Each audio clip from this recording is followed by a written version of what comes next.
Hello everyone, welcome to best. आज हम लोग हम जो बायोलॉजी के पीवाईक्यूज और मोस्ट प्रोबेबल क्वेश्चंस को डिस्कस कर रहे थे। आज हम लोग उसका दूसरा पार्ट डिस्कस करते हैं। पहला पार्ट आपने देख लिया होगा कि जिसमें हमने बहुत सारे क्वेश्चंस डिस्कस किए थे। आज हम लोग नेक्स्ट पार्ट में मूव करते हैं और आगे के क्वेश्चंस को देखते हैं। तो लेट्स स्टार्ट। प्रोटोकॉल वही रहेगा जैसा हमारा पहला था।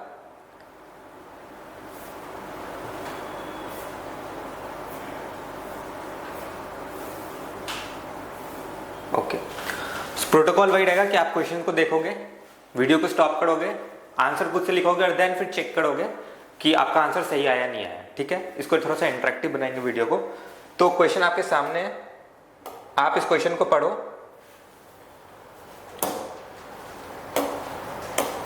ओके, आप इस क्वेश्चन को पढ़ो, खुद से ट्राई करो और उसके बाद करेक्ट आंसर को चेक करो। ठीक है, सो लेट्स स्टार्ट।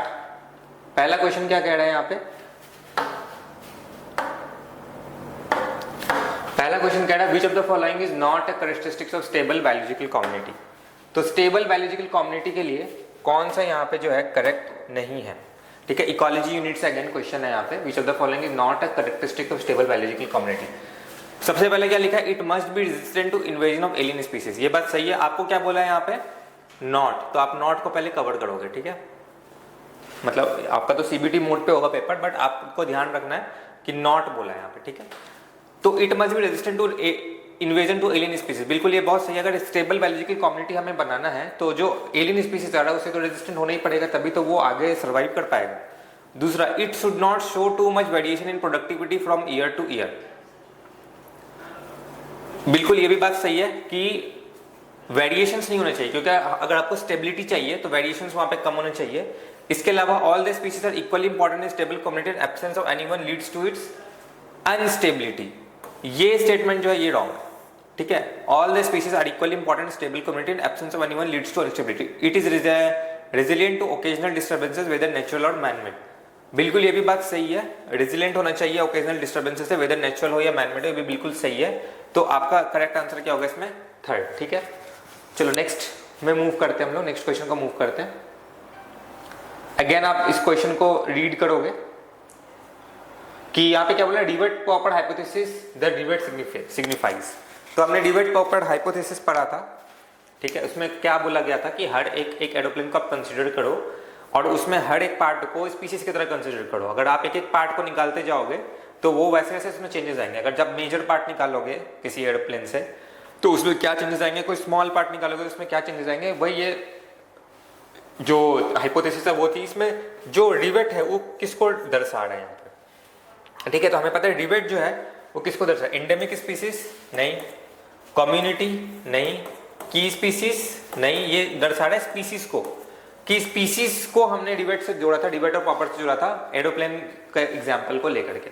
ठीक है, तो इसका आंसर क्या होगा आपका? स्पीसीज। नेक्स्ट क्वेश्चन में हम लोग बढ़ते हैं आगे। नेक्स्ट क्वेश्चन क्या कह रहा है कि the scientist prove that species richness directly correlates with the stability of community वास। बिल्कुल ये भी अच्छा क्वेश्चन है। अगेन इकोलॉजी से है, the scientist proved that species richness directly correlates with the stability of community. कौन थे? इसका आंसर क्या होगा? इसका आंसर होगा डेविड टिलमैन। ठीक है, इन्होंने क्या बताया था कि आप जो है स्पीसीज रिचनेस जो है वो किसी भी कम्युनिटी की स्टेबिलिटी के लिए होता है। इकोलॉजी यूनिट से काफी क्वेश्चन आ रहे हैं, इकोलॉजी का ये क्वेश्चन है ये वाला। ओके, सो चलो नेक्स्ट क्वेश्चन में मूव करते हैं। इकोलॉजी के जितने भी क्वेश्चन होते हैं वो आपके बेसिकली फैक्ट बेस्ड होते हैं, डेटा बेस्ड होते हैं। इसके आप देखो ना, ये भी फैक्ट बेस्ड था। नेक्स्ट क्वेश्चन जो ये भी फैक्ट बेस्ड है। Among the vertebrates which of the following is most species rich group. याद रहे यहाँ पे आपको क्या बोला है? वर्टिब्रेट्स बोला है। ठीक है, वर्टिब्रेट्स में मोस्ट स्पीसीज रिच ग्रुप कौन सा होता है? ठीक है, इकोलॉजी यूनिट में आप देखोगे यहाँ जो आखिरी यूनिट है, आखिरी चैप्टर है, उसमें आप देखोगे कुछ ऐसे ऐसे चार्ट्स बनाए हुए हैं, पाई चार्ट बनाए हुए हैं। ठीक है, और उसमें आपको जो है अलग अलग ऑर्गेनिज्म का परसेंटेज दे रखा है कि किसका कितना परसेंटेज है, डाइवर्सिटी में किसका किसका ज्यादा है। लेकिन यहाँ पे क्या बोला है इसने? वर्टिब्रेट्स बोला है। ठीक है, वर्टिब्रेट्स बोला है। तो वर्टिब्रेट्स में सबसे ज्यादा स्पीसीज रिचनेस किसकी होती है? फिशेस। ठीक है, आपको डेटा याद रखना है। इकोलॉजी यूनिट में जो चार्ट्स बने हुए हैं वो डेटा आपको याद रखना है, उस डेटा पे ये बनेगा क्वेश्चन। ठीक है, डायरेक्ट क्वेश्चंस होते हैं, आपको डायरेक्टली याद रखना। फैक्ट याद होगा तो आपसे बनेगा, वरना दिक्कत आएगी। चलो नेक्स्ट क्वेश्चन में मूव करते हैं। नेक्स्ट क्वेश्चन क्या कर रहा है? The following are the various hypothesis proposed in explaining the greatest biological diversity in tropics except the following are the various hypotheses proposed to explain the greatest biological diversity। अच्छा ये कह रहा है कि जो ट्रॉपिकल रीजन है, ठीक है, जो ट्रॉपिकल रीजन है वहां पे डाइवर्सिटी ज्यादा होती है, तो उसमें अलग अलग हाइपोथेसिस दिए गए हैं कि वहां पे डाइवर्सिटी ज्यादा क्यों होती है। तो एक्सेप्ट मतलब कौन सा ऐसा है जो गलत है। Temperate regions are subjected to glaciation but tropical latitude of remain relatively undisturbed. बिल्कुल सही बात है, बिल्कुल सही बात है ये कि जो टेम्परेट रीजन है वो क्या होते हैं, ग्लेशिएशंस होते हैं, चेंजेस आते हैं, लेकिन जो ट्रॉपिकल रीजन है वो कंपैरेटिवली क्या होता है, स्टेबल रहता है, मतलब ज्यादा चेंजेस वहां पे होते नहीं, ज्यादा डिस्टर्बेंस वहां पे होता नहीं, इसलिए वहां पे डाइवर्सिटी क्या होती है, ज्यादा होती है। Tropical environments of more humidity moisture helps in diversity to flourish. बिल्कुल सही बात है, ठीक है, यहाँ पे हमें एक्सेप्ट बोला है, ठीक है। Tropical environment of more humidity, क्यों वहां पे मॉइस्चर ज्यादा होता है, क्योंकि जो वो जो होता है सन से डायरेक्टली कॉन्टेक्ट, मतलब सन का जो डिस्टेंस होता है थोड़ा कम होता है, तो उससे होता क्या है, मॉइस्चर ज्यादा होगा, बारिश ज्यादा होगी, ऑब्वियस सी बात है बारिश ज्यादा होगी। जो आपका मॉइस्चर ज्यादा होगा तो वहां पे क्या होगा, डाइवर्सिटी को फ्लरिश करने में मदद करेगा, क्योंकि हमें पता है water is essential for life, ठीक है। Tropical environments are less seasonal and more constant, there is more solar energy available in tropic. बिल्कुल ये भी सही बात है कि there is more solar energy available in tropic which contribute to higher productivity and hence biodiversity.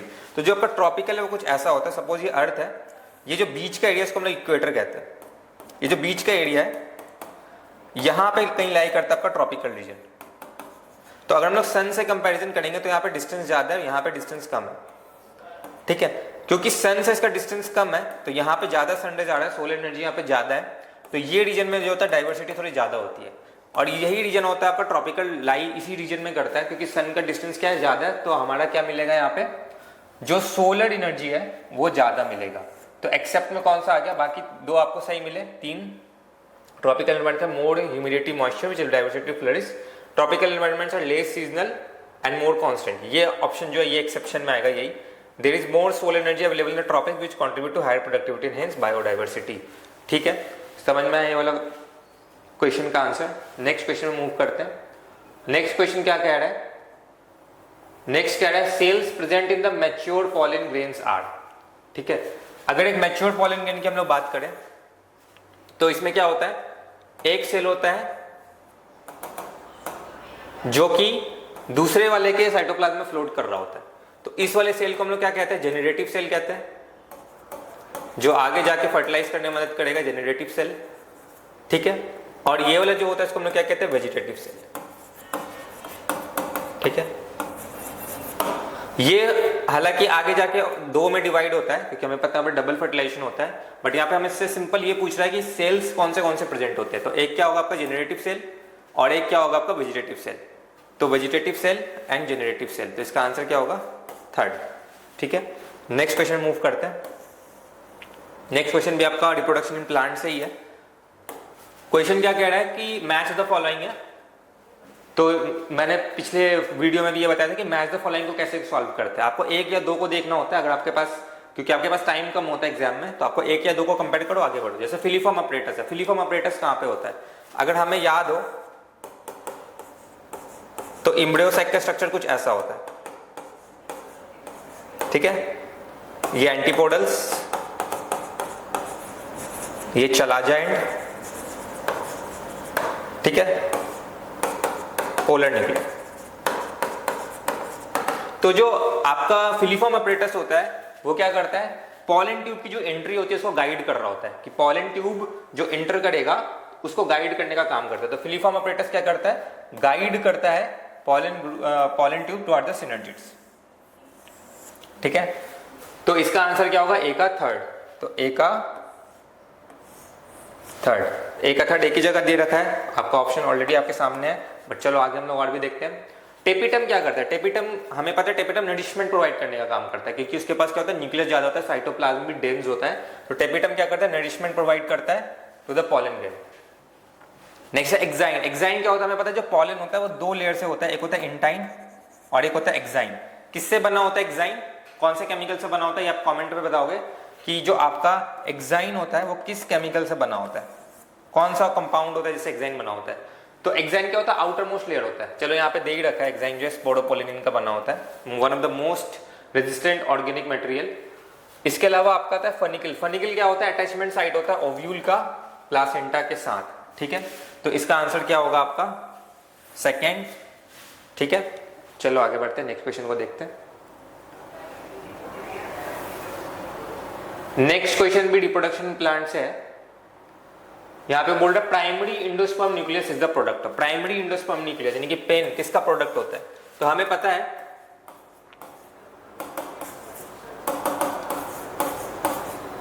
ठीक है, ये दोनों होते हैं सिनर्जिड्स, ठीक है, ये आपका होता है एग और दोनों मिलकर बनाता है आपका एग अपरेटस, ठीक है। ये आपके एंटीपोडल्स है,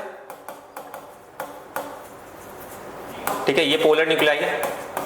तो जो आपका पॉलन ग्रेन होता है उसका एक सेल, जो आपका जेनेटिव सेल है उसका एक सेल तो इस एग से जाके फर्टिलाइज करता है और एक जो होता है वो यहां जाता है, क्योंकि यहाँ पे एक बार इससे फर्टिलाइज कर रहा है एक बार इससे फर्टिलाइज कर रहा है, इसको हम लोग बोलते हैं डबल फर्टिलाइजेशन। Double fertilization. और डबल फर्टिलाइजेशन में हो क्या रहा है? सिनगैमी हो रहा है। ये जो एक के साथ फ्यूज कर रहा है उसको हम लोग क्या कह रहे हैं? सिनगैमी कह रहे हैं। और जो यहाँ पे तीन के साथ फ्यूज कर रहा है उसको हम लोग क्या बोलेंगे? Triple fusion. Triple fusion.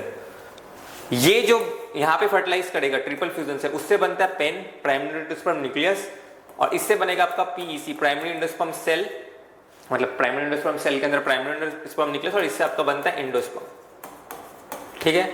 तो यहाँ पे क्या बोल रहा है? प्राइमरी इंडोस्पर्म न्यूक्लियस किसका प्रोडक्ट होगा? तो ट्रिपल फ्यूजन का प्रोडक्ट होगा, ठीक है। चलो नेक्स्ट क्वेश्चन देखो। In humans mammary gland is divided into dash lobes. बिल्कुल हमें पता है जो मेमरी ग्लैंड होता है, डायरेक्टली फैक्ट बेस्ड क्वेश्चन है, कितना होगा? 15 से 20 लोब होता है। एनसीईआरटी में डायरेक्टली लिखा है, फैक्ट बेस्ड क्वेश्चन है कि कितने लोब्स में डिवाइडेड होता है आपका मेमरी ग्लैंड, कितना होता है? 15 से 20 लोब्स में डिवाइडेड होता है, ठीक है। नेक्स्ट क्वेश्चन में मूव करते हैं। Sex in human embryo is determined by, ठीक है। हमें पता है ह्यूमंस में कैसे सेक्स डिटरमाइंड होता है। हमें पता है जो स्पर्म होता है, जो मेल्स होते हैं, डायरेक्टली मेल्स को लेते हैं, उसमें होता है XY, और जो फीमेल्स होते हैं उसमें कौन सा क्रोमोसोम होता है? X और X, ठीक है। हेट्रोगेमेटी कहते हैं उसको, मेल हेट्रोगेमेटी कहते हैं। तो कैसे डिटरमाइन करेंगे एम्ब्रियो में? X और Y क्रोमोसोम जो होता है मेल्स में, वो डिसाइड करता है कि फीमेल एम्ब्रियो होगा या मेल, ठीक है। अगर X क्रोमोसोम यहां से आएगा और इससे तो X ही आएगा, ऑब्वियस सी बात है, तो this will lead to female. और अगर यहां से Y आ रहा है और यहां से तो X ही आएगा, ऑब्वियस सी बात है, तो क्या बनेगा आपका? मेल, ठीक है। तो क्या हो जाएगा इसका? X क्रोमोसोम होने नहीं, X और Y क्रोमोसोम स्पर्म बिल्कुल, ठीक है। ओनली Y क्रोमोसोम स्पर्म नहीं, हेल्थ ऑफ मदर बिल्कुल नहीं। तो इसका आंसर क्या होगा आपका? सेकंड। चलो नेक्स्ट क्वेश्चन मूव करते हैं। तो नेक्स्ट क्वेश्चन को देखते हैं। नेक्स्ट क्वेश्चन क्या कह रहा है? Arrange the following stages of oogenesis in order of their occurrence. की मतलब oogenesis का जो स्टेप्स है आपको उसको देखना है। सबसे पहले हमें पता है जो सेल्स होते हैं राइट फ्रॉम द एम्ब्रियो, मतलब जब फीटस फॉर्म में है फीमेल, तब वहीं से उसका जो डेवलपमेंट शुरू हो जाता है, तो वो जो सेल्स होते हैं उन सेल्स को हम लोग क्या कहते हैं? ओगोनिया सेल्स कहते हैं, ठीक है। उसके बाद उनका जो डेवलपमेंट होता है नेक्स्ट स्टेज, वो क्या होता है आपका? प्राइमरी oocyte, ठीक है। Primary oocyte leads to secondary oocyte and that leads to ovum, ठीक है। जो सेकेंडरी oocyte है आपका, सेकेंडरी oocyte रिलीज होता है, ठीक है। सेकेंडरी oocyte रिलीज होता है, उसके बाद वो अपना जो है साइकिल तब कंप्लीट करता है जब स्पर्म की एंट्री होती है, दैट लीड्स टू ओवम। तो इसका सीक्वेंस क्या हो जाएगा आपका? B, C, D और A। तो सबसे पहले क्या आएगा आपका? ओगोनिया, फिर प्राइमरी oocyte, फिर सेकेंडरी oocyte और फिर ओवम। तो क्या हो जाएगा इसका? B, C, D। Option number 2 will be the right answer. Next में मूव करते हैं। जेनेटिक्स से क्वेश्चन है, विच of the following pair of contrasting trait was not used by Mendel. तो हमें पता है 7 कंट्रास्टिंग ट्रेट्स मेंडल ने यूज किए थे, ठीक है। उनमें से कौन? इन्फ्लेट एंड कंस्ट्रिक्टेड पॉट्स थे, बिल्कुल। एक्सियल एंड टर्मिनल फ्लावर्स, ये भी बिल्कुल। ग्रीन एंड येलो पॉट्स, ये भी था। पिंक एंड व्हाइट फ्लावर्स ने चूज नहीं किया था, जो कि एक एक्सेप्शन भी था मेंडल के लॉ का। तो बहुत ही सिंपल क्वेश्चन है ये। नेक्स्ट में मूव करते हैं हम लोग। Failure of chromatids to segregate during cell division resulting. तो ये क्वेश्चन को समझो, थोड़ा सा अच्छा क्वेश्चन है।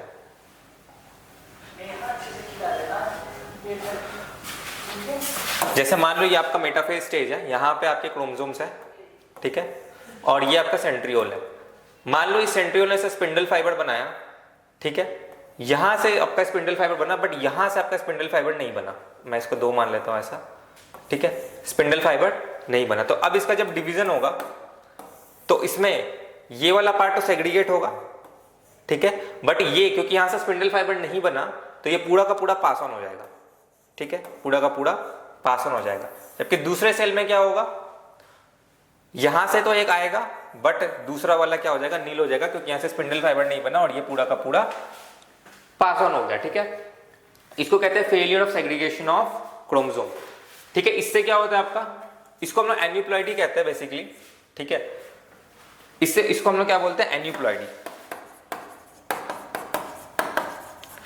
यानी कि failure of chromatid to segregate during cell division, इसको हम लोग क्या बोलते हैं, एन्यूप्लॉइडी कहते हैं। कैसे होता है, स्पिंडल फाइबर का फॉर्मेशन नहीं होता है, जिसकी वजह से डिवीजन नहीं होगा, तो एक में एक्स्ट्रा सेट ऑफ क्रोमोसोम आ जाएंगे और एक में एक कम क्रोमोसोम आएंगे सेट के। ठीक है, चलो नेक्स्ट क्वेश्चन में मूव करते हैं। नेक्स्ट क्वेश्चन क्या कह रहा था, correct the match pair about sickle cell anaemia.